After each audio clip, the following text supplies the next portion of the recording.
Believe in the power of your dreams and work diligently to make them a reality.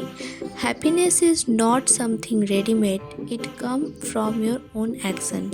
It means अपने सपनों की शक्ति पर विश्वास करें और उन्हें साकार करने के लिए लगन से काम करें। खुशी कोई पहले से बनाई हुई चीज़ नहीं होती है, यह अपने कार्यों से आती है।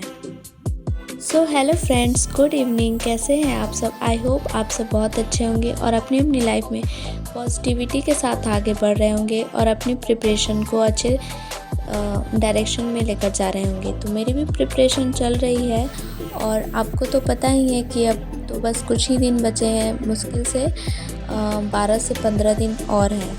तो हमारे पास अब ज़्यादा समय नहीं है। तो मैं अभी आप सबको बता दूं कि अभी मैं CDP पे ध्यान दे रही हूँ।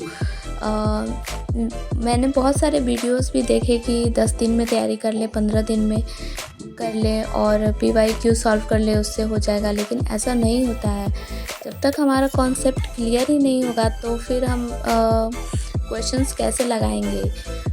सो मैंने डिसाइड किया है कि पहले मैं अपना कॉन्सेप्ट अच्छे से कर लूँ, तो वही अभी मैं कर रही हूँ। और मेरा आदत है कि मैं कुछ भी पढ़ती हूँ तो उसको लिखती हूँ। लिखने से थोड़ा रहता है कि हाँ, मैंने ये चीज़ पढ़ लिया है। अगर मैं ऊपर ऊपर पढ़ती हूँ तो मेरा सब ऊपर से ही निकल जाता है। इसलिए मैं पढ़ने के साथ साथ लिखते चलती हूँ। अब तो समय इतना कम बचा है कि डर भी लग रहा है कि एग्ज़ाम कैसा जाएगा कैसा नहीं, पर हमें हिम्मत नहीं हारनी है और तैयारी अच्छे से करनी है। CDP में मैंने ऑलमोस्ट पढ़ लिया है, बस कुछ कुछ मेरे बचे हुए हैं। और NEP 2020 ये इम्पॉर्टेंट है और इसको मैं अच्छे से करूँगी। और मेरे 1-2 टॉपिक इसमें बचे हुए हैं तो उसको भी मैं कवर कर लूँगी। 1 से 2 दिन में पूरा मेरा हो जाएगा CDP कंप्लीट। उसके बाद मैं सेट लगाना स्टार्ट करूँगी।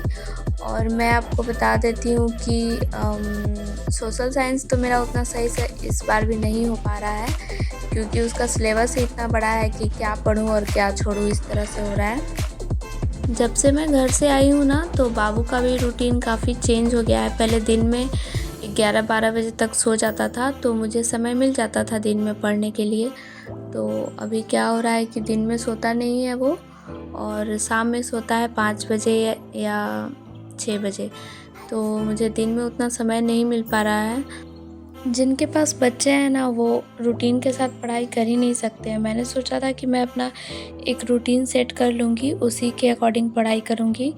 लेकिन मेरा रूटीन हमेशा गड़बड़ हो जाता है, कभी कुछ कभी कुछ।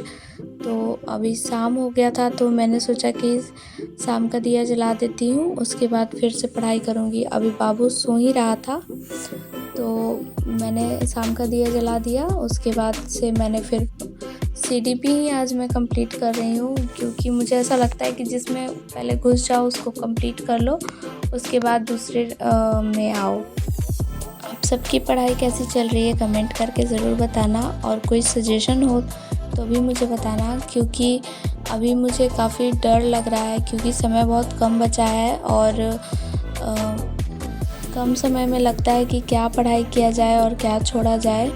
सो अभी मैं पढ़ रही थी असेसमेंट एवेल्यूएशन, आकलन मूल्यांकन।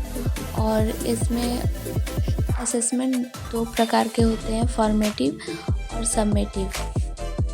फॉर्मेटिव असेसमेंट में अधिगम के लिए आकलन किया जाता है और सबमेटिव में मेनली मूल्यांकन किया जाता है। सबमेटिव असेसमेंट अधिगम प्रक्रिया के अंत में अधिगम मापन करते हैं, उसको सबमेटिव कहते हैं। इसके बाद CCE सतत व्यापक मूल्यांकन पढ़ा था। उसके बाद SPA रूब्रिक भी बहुत इम्पॉर्टेंट है, इसको आप लोग ज़रूर पढ़िएगा। देन मैंने हेरिडिटी एंड एनवायरनमेंट पढ़ा था। उसके बाद cognition, emotion and mind mapping पढ़ा था, ये भी अच्छा है। इससे भी बहुत सारे क्वेश्चंस आते हैं, कॉग्निशन से आते हैं, मेटा कॉग्निशन से आते हैं। तो वीडियो को आज के लिए इतना ही रहने देते हैं, और ये सब करने में मुझे 8 बज गए थे। वीडियो अच्छा लगा होगा तो लाइक शेयर एंड सब्सक्राइब।